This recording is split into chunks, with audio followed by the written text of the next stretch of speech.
नमस्कार साथियों, मैं आपका दोस्त श्याम सुंदर हाजिर हूँ लेकर एक नई वीडियो। आज जो है वो हम चर्चा करने जा रहे हैं वो है समास के अंतर्गत आने वाले अंतिम समास बहुव्रीहि समास की। इससे पहले मैं आपको समास के मुख्य भेदों में हिंदी के अंतर्गत और संस्कृत के अंतर्गत आने वाले समासों के भेद को मैं बता चुका हूँ। आज जो हम बात करेंगे वो अंतिम समास है। उस समास का नाम है आपके बहुव्रीहि समास। तो यहाँ के बहुव्रीहि समास किस तरह से हम इसका प्रयोग करेंगे और ये कैसे होता है, इसकी चर्चा आज हमारे इस वीडियो में हम करने जा रहे हैं। सबसे पहले आपको मैं बताते चलूं कि समास शब्दों के मेल को कहते हैं। समास संस्कृत के मुताबिक चार मुख्य समास होते हैं: अव्ययभाव समास, तत्पुरुष समास, द्वंद्व समास और बहुव्रीहि समास। हिंदी में 6 मुख्य समास माने गए। ठीक है, 4 मैं आपको नाम बता चुका हूं। उसमें कर्मधारय और द्विगु समास दो अलग से समास होते हैं। संस्कृत में कर्मधारय और द्विगु को तत्पुरुष समास के भेद मात्र मान लिया गया है। तो आज हम हमारे समास के अंतर्गत आने वाले जो संस्कृत के अकॉर्डिंग चौथा और अंतिम समास है और हिंदी के अकॉर्डिंग ये आपका छठा और अंतिम समास है जिसका नाम है बहुव्रीहि समास, इसके बारे में चर्चा करेंगे। पहले मैं आपको बता दूं बहुव्रीहि समास आखिर होता क्या है। तो बहुव्रीहि समास का शाब्दिक अर्थ क्या है कि जहां, ठीक है, क्या हो जाएगा इसका शाब्दिक अर्थ कि जहां दिए गए पदों के अलावा, दिए गए पदों के अलावा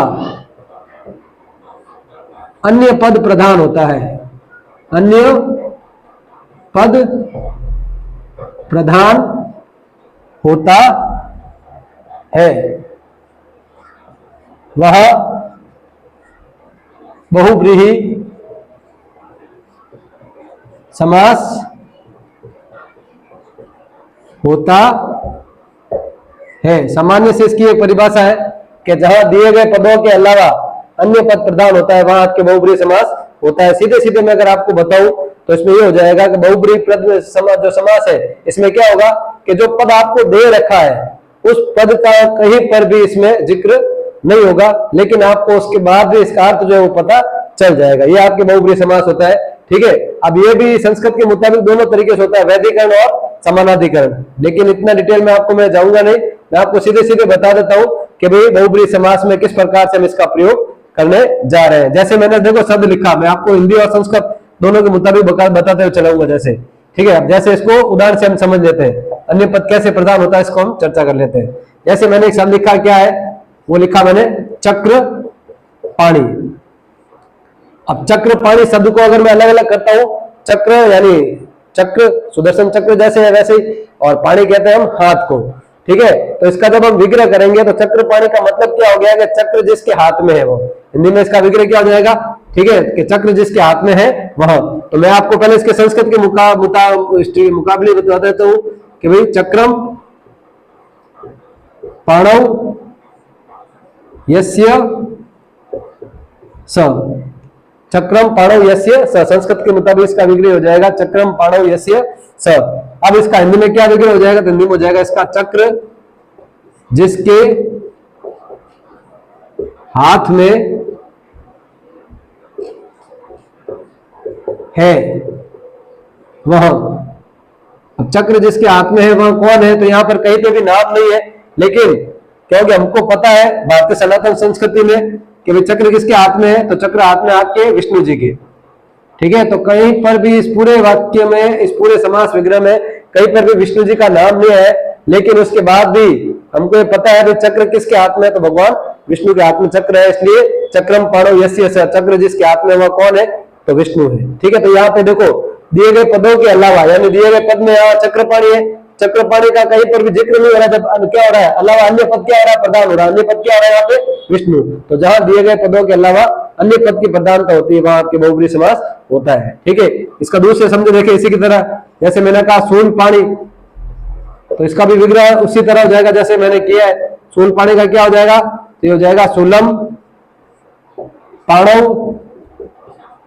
यस्य स, ये इसका समास विग्रह हो गया संस्कृत के मुताबिक। और हिंदी में इसका क्या हो जाएगा, तो क्या हो जाएगा, ये त्रिशूल जिसके हाथ में है वह। तो त्रिशूल किसके हाथ में, तो हम सबको पता ही है किसके हाथ में त्रिशूल, तो वह भगवान शिव। ठीक है। तो ये आपको इसमें देखो कहीं पे भी शिव का नाम नहीं आया है, सूर्य पानी में कहीं पे भी शिव का नाम नहीं, लेकिन उसके बाद भी हमको पता चल रहा है भाई त्रिशूल जिसके हाथ में वह कौन है, तो वो भगवान शिव है।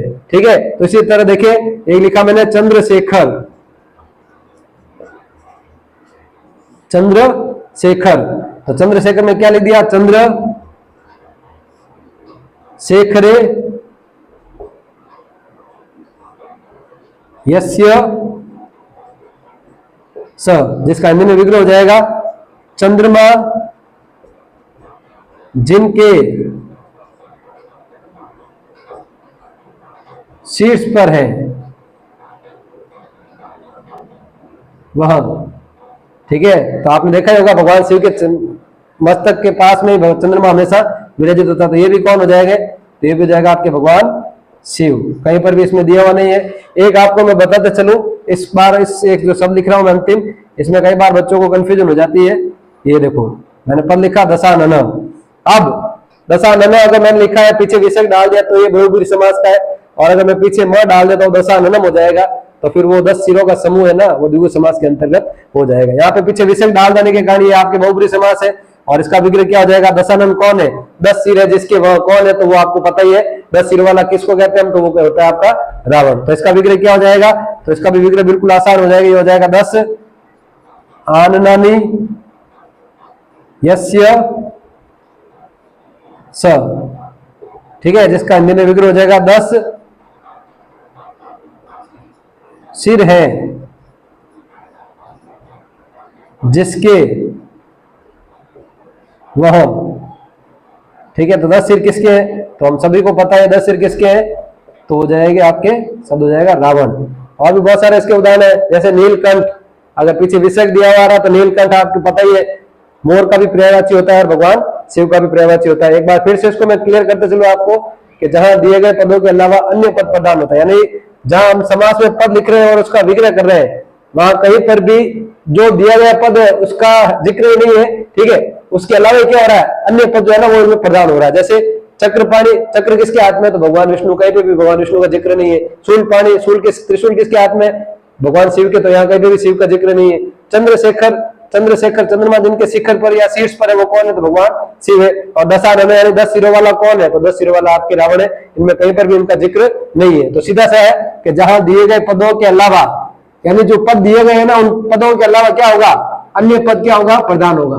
तो सीधा सीधा आपको ध्यान रखना है। बहुब्रीहि समास का मतलब ही क्या हो गया कि जहां जो पद दे रखे हैं ना उन पदों के अलावा किसी अन्य पद की प्रधानता होगी, वहां आपके बहुब्रीहि समास हो जाएगा। तो ये हो गया मित्र आपके बहुब्रीहि समास। उम्मीद करता हूं आपको ये बहुब्रीहि समास में अच्छे से समझा पाया हूं। ठीक है। तो आप मेरे चैनल को सब्सक्राइब, लाइक और जितना हो सके अधिक से अधिक शेयर करें। तब तक के लिए अगले वीडियो के लिए इंतजार कीजिए। धन्यवाद।